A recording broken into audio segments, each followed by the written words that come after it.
This is a selection of my writings presented under a number of headings, which seek to assist the reader or student with the topics of Kundalini, Chakras, Mantras, Shakti and Tantra. These writings expand on and add to a variety of essays found in my blog, goddessmantra.guru. Also see my books on Amazon, specifically Om Divine Grace. There are 4 other spiritual books, including one about my 10 years in India as a monk. It's titled Englishman, Beggar Man, Holy Man. Here there is a carefully considered progression of topics so that the student may begin to practice a method leading to safe Kundalini awakening, and thence on to further spiritual enlightenment.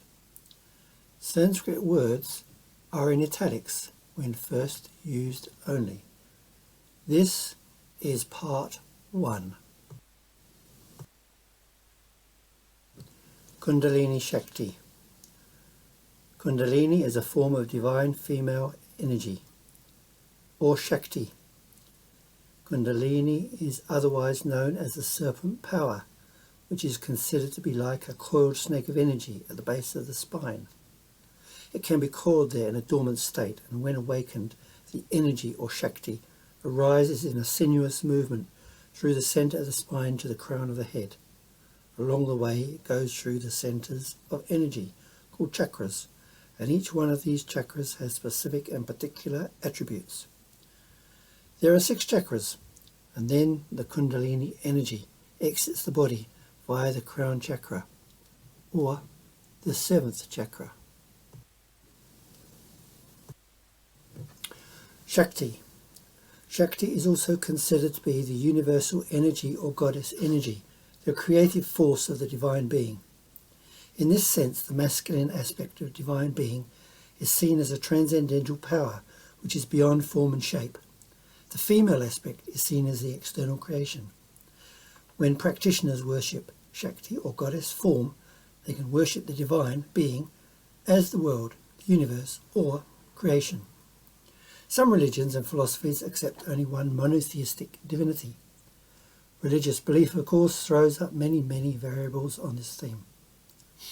So those with an interest in Kundalini and Shakti can view the female aspects of divinity as either standing alongside a male aspect of divinity as coexisting, or as standalone. Then the goddess is one's only chosen deity. Even when there is a monotheistic divinity belief, the creation has to be accounted for. In Vedanta, it is often called Maya, or the illusory universe, the illusion of being. This is in the sense of illusion as being something to be transcended, or even avoided in order to realize enlightened knowledge and truth. In this case, only the attainment of the transcendental state of being has truth.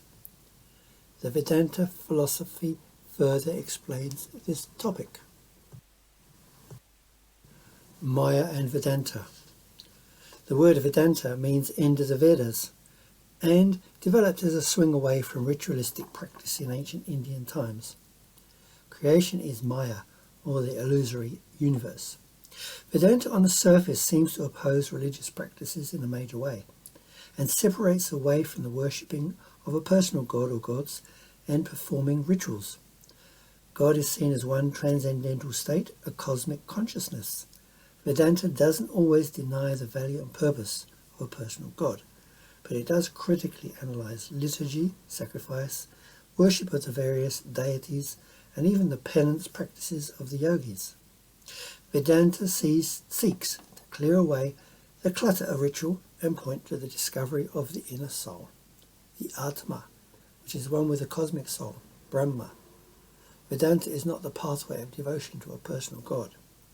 It is a way of being already perfected souls in a oneness with the whole of creation. It may be hard to swallow that we are ourselves divinity expressed as the Atma, which is the same substance as Brahma. The Vedic mantra, for instance, is Tat Tvam Asi, that thou art, that Brahma you are. Or the mantra So Hum. So equals Brahma, Hum equals I am. So Hum, I am Brahma, cosmic consciousness. Also there's a mantra Sarvam Kalvidam Brahma. All verily is Brahma. Tantra. Vedanta may seem to be an impossible belief system. How can one attain the state of being God? Is it then just a background idealist philosophy? Maybe not, because there are many accounts of holy men and women in India who became self-realized and also promoted Vedanta.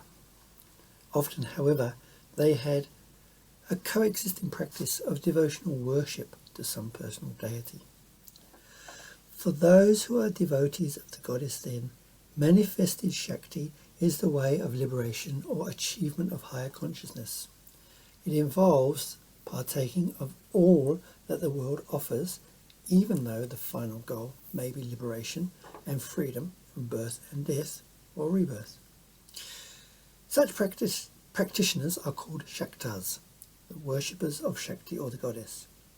The path is also the Tantric path, because the Tantric path is simply spirituality with full acceptance of the world and one's place in it as a human being. For the human being, the whole gamut of desires, needs and goal-focused activities is seen as needing to be both understood as well as transcended. Kundalini is involved in the Tantric focus where bodily energies are concerned. A yogi or Shakta who has reached the advanced level of attainment is called a Siddha. Siddhi means yogic powers. A Siddha will have ability, control and knowledge regarding the Kundalini, the nature of desire and involvement in the world. Awakened Kundalini, Siddhi. Some consider that the Kundalini rises up from the sleeping coiled state only when awakened through yogic practices or by the special grace of a teacher or Siddha Guru who has the Siddhi to make this happen. Practice of Kundalini Yoga enables the Kundalini to rise up through all the chakras and freely move past the crown chakra into the cosmos.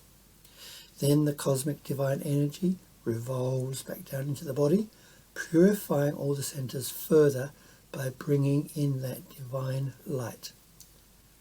Kundalini Yoga practitioners make controlled and channeled energy rise up through the chakras, using meditation on each chakra center in conjunction with specific mantras to purify each location.